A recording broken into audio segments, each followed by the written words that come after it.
ഇന്ന് നമുക്ക് വളരെ പെട്ടെന്ന് ഉണ്ടാക്കാൻ പറ്റുന്ന ഒരു ബ്രേക്ക്ഫാസ്റ്റ് റെസിപ്പി തയ്യാറാക്കാം. മാക്സിമം ഒരു 10 മുതൽ 15 മിനിറ്റ് മതി ഈ ഒരു റെസിപ്പി ഉണ്ടാക്കിയെടുക്കാനായിട്ട്. അരിയൊന്നും അരയ്ക്കാതെ ഉണ്ടാക്കാൻ പറ്റുന്ന ഒരു ദോശയാണ്. അപ്പോൾ നമുക്കിതെങ്ങനെയാണ് തയ്യാറാക്കുന്നത് നോക്കാം. അതിന് വേണ്ടിയിട്ട് ആദ്യം തന്നെ 1 കപ്പ് റവ വേണം. വറുത്ത റവയോ വറുക്കാത്ത റവയോ ഏതായാലും കുഴപ്പമില്ല.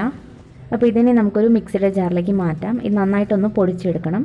അപ്പോൾ പറ്റാവുന്ന അത്രയും പൊടിച്ചെടുക്കുക.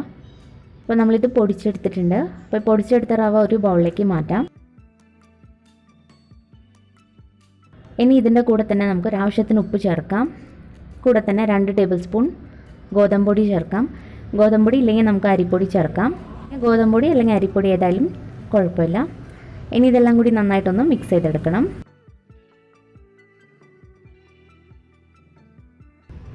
അപ്പോൾ ഇത് മിക്സ് ചെയ്തതിന് ശേഷം നമുക്കിതിലേക്ക് 1/2 കപ്പോളം തൈര് ചേർക്കാം. കുറച്ച് പുളിയുള്ള തൈര് ചേർത്താൽ നല്ലതാണ്. അപ്പോൾ 1/2 കപ്പ് തൈരും കൂടി ചേർത്ത് വീണ്ടും ഒന്ന് മിക്സ് ചെയ്യാം. അതിനുശേഷം ആവശ്യത്തിന് വെള്ളം കൂടി ഒഴിച്ച് നമ്മൾ സാധാരണ ദോശയ്ക്കൊക്കെ ഉണ്ടാക്കുന്ന പരുവത്തിൽ തന്നെ ഇത് മിക്സ് ചെയ്തെടുക്കണം. അപ്പോൾ വെള്ളം എത്രയാണോ വേണ്ടത് അതിനനുസരിച്ച് നോക്കി ചേർക്കുക. അപ്പോൾ നമ്മളിത് മിക്സ് ചെയ്തെടുത്തു. ഇനി ഇത് ഒരു 5 മിനിറ്റ് നേരത്തേക്ക് മാറ്റി വയ്ക്കാം. ഈ സമയം കൊണ്ട് നമുക്കിതിന് വേണ്ട ഒരു ചട്നിയും കൂടി തയ്യാറാക്കിയെടുക്കാം. അതേ ജാറ് തന്നെയാണ് ഉപയോഗിച്ചിരിക്കുന്നത്.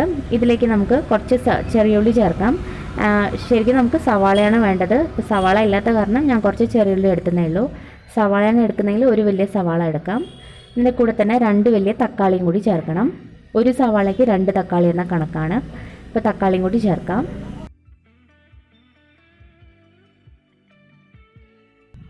ഇനി ഇതിലേക്ക് 1 ടീസ്പൂൺ മുളക് പൊടി ചേർക്കാം. ആവശ്യത്തിന് ഉപ്പും കൂടി ചേർക്കുക.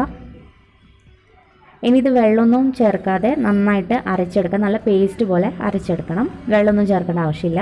അപ്പോൾ നമ്മളിത് അരച്ചെടുത്തിട്ടുണ്ട്. ഇനി ഇത് താളിക്കേ വേണ്ടൂ. നമ്മുടെ ചട്നിയും കൂടി റെഡി ആയിരിക്കും. വയ്ക്കാൻ വേണ്ടിയിട്ട് ഒരു ചീനച്ചട്ടിയിലേക്ക് 1 ടേബിൾ സ്പൂൺ എണ്ണ ഒഴിച്ചിട്ടുണ്ട്. എണ്ണ ചൂടായതിനു ശേഷം കടുക് ചേർക്കാം.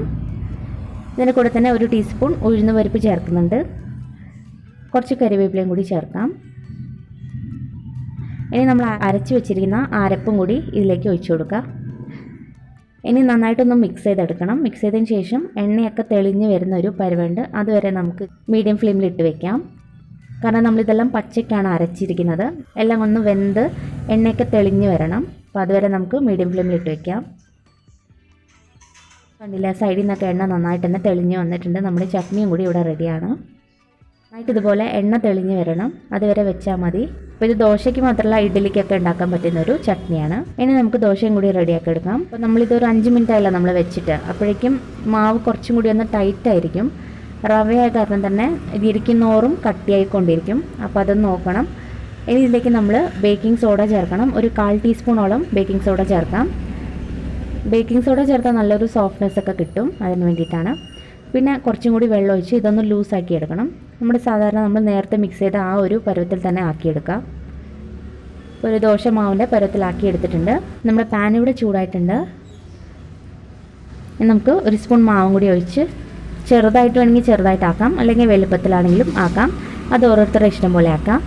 ഇതിൻ്റെ മുകളിലായിട്ട് കുറച്ച് നല്ലെണ്ണയും കൂടി ഒഴിച്ചു കൊടുക്കുന്നുണ്ട്. നല്ലൊരു ടേസ്റ്റ് ആയിരിക്കും.